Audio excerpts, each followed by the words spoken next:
Hello guys, Assalamualaikum.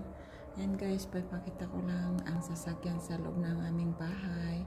Maliit, marami silang sasakyan kaso nasa labas, hindi ka siya sa garahe.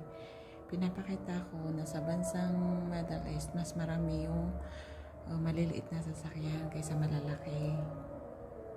Ayan maliliit na sasakyan. Dito, garahe sa tapat namin. Ayun, doon pa. Ayun. Halos sa magkabilaan, lahat maliliit na sasakyan, guys. Hindi kagaya sa Pinas na napakalaki, napakarami yung malalaking sasakyan, mamahaling sasakyan. Dito sa amin, sa Middle East, kumbaga sa 100%, parang 60% yung yung malalaking sasakyan.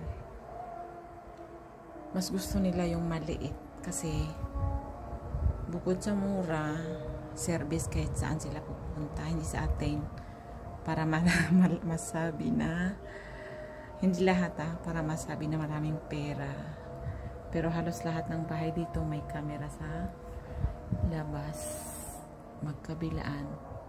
Hanggang dyan na lang po, pinapakita ko lang ang aming labas ng bahay. Thank you for watching. God bless all.